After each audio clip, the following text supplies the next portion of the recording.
What's up, everybody? Stephen A. Williams, president and founder of the creditrepairshop.com. And in today's video, we're talking about Santander. Yes, people are still going through this unbelievable, but they had all of the power, they had all of the um, discretion on who was going to be included in the settlement, the Santander settlement, just in case you didn't know. And the website is or you can search on Google, Santander Multi-State Settlement Agreement. They have a company called Rusk that is the administrator for the settlement. No one is really giving out, well, I won't say no one's giving out information. It's just been very slow. And some people have been left out of the settlement, even though they match the same criteria of people that were in the settlement. People have been getting their cars paid off and their title, and they didn't even expect it when their situation was not as bad as other individuals that should have been included in that. And people were from the same 34 states, not outside of the 34 states that did not get included. And there were people that got relief that were not in the 34 states that did get included. It is incredible. They also sent out a postcard in the mail, tiny postcard. We get hundreds of those every month from different advertisers, and a lot of people didn't even pay attention to them. We were just getting slammed with political postcards, and a lot of people stuck them in there and didn't even know. I was on the line with some people yesterday, and they said that they did not get their postcard. They called Santander. Santander said, "Yes, you're in there. You're included in the settlement. Did you get your postcard?" They said, "No, we didn't get the postcard." And so this is what I would tell people to do. Let's really put a lot of pressure on them. You have two options. Uh, we've already talked about what we did, where we did the demand letter to get the conversation going, to kind of push Santander into one direction. And that worked for some people. It didn't work for some people, but it doesn't end there. So let's talk about option number one. Option number one is to hire an attorney in your area and you just actually sue Santander.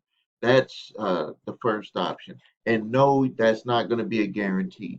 And yes, your attorney that you're going to pay money for is going to be up against attorneys that are paid millions of dollars in retainer fees. So you already see that hurdle that you're going to be going up, and your attorney is going to be going up that hurdle. But you can submit it, and people have won using that. You just got to get an attorney that is experienced with doing consumer finance complaints. That's what you got to look for, not just any attorney. Someone that is experienced with filing complaints and getting companies into some sort of arbitration where they will make an agreement and potentially give you your vehicle or cut the fees or do something. It remedies when you go into arbitration. Is you never know what's going to be agreed to, but hopefully it'll be something that you can live with. The other way that you can do it, and I just sent out an email to a customer that did do the demand letter, and this customer has been following every step that I've asked her to do. Step number one was you send the demand letter, either attorney or you send it yourself. Step number two, you contact your state attorney general's office to make sure that your complaint is filed specifically with them. And if you can get a copy of that complaint, get a copy, because then you're going to want to submit that a copy of that complaint with a copy of a complaint that you're going to submit with the Consumer Finance Protection Bureau. You can go online, find their website, submit a complaint directly with them. Santander has 15 days to respond to that complaint. Now, with COVID going on, with being people not working full staff, they have a little bit of waiver on that. Now, your next move is, when you do that, is to call Santander directly. You have to do this because Santander, one of the games that they've been playing is that they said that they want to only speak to the consumer who has the loan. I've had clients who had a son or a daughter have the loan, and the parent is trying to push on it, or a husband and wife. The husband had the loan, but the wife is the one that's strong-minded, and she wanted to call about it.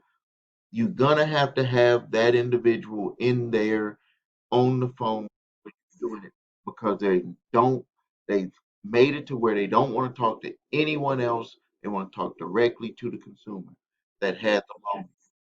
The other thing too is that uh, when you speak to them, you need to push to speak to someone on their executive team that's handling the Santander settlement. They have a specific team. They have an upper level of attorneys, and they have an executive team that will talk to people that do not have an attorney that is suing them. When you speak to them, you need to make these uh, arguments, these points to say, hey, this is what I feel, and I want you to do something about it.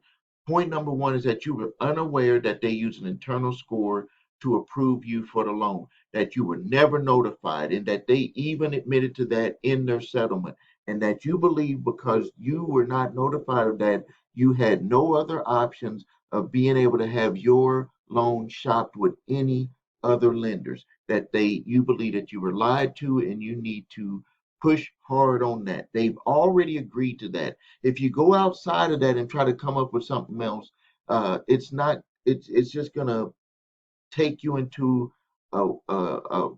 going into a direction that's not going to point towards you getting relief. They've already agreed that they were doing that and they were not notifying people of it.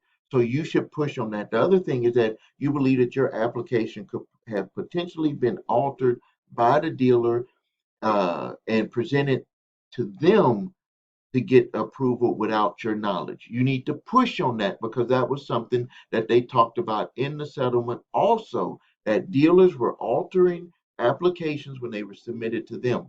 Now, so the next thing is this is the remedy that you would like the relief.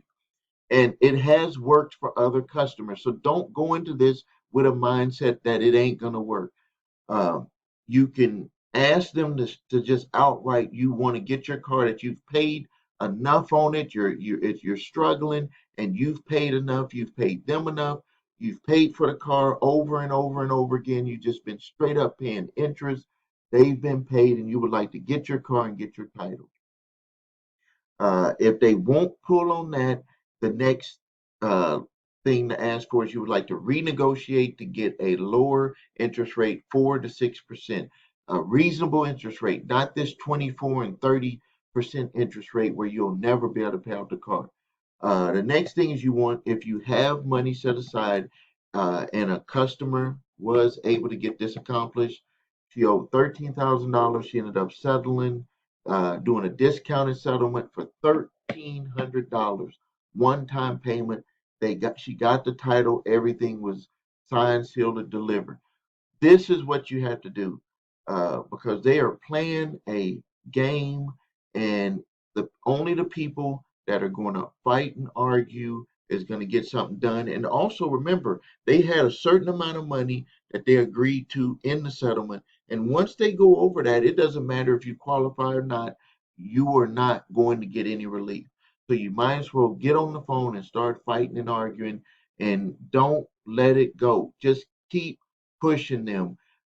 If you call your news channel, if you have to, and let them know what's going on, see if they'll interview you. You gotta stay active and push hard because Santander is not playing softball with this, they're playing hardball, but you will get something done because they want this all to go away. So watch this video again. Make sure that you take notes and you do it. And I want you to post your comments on what happens. Don't quit because they expect you to quit.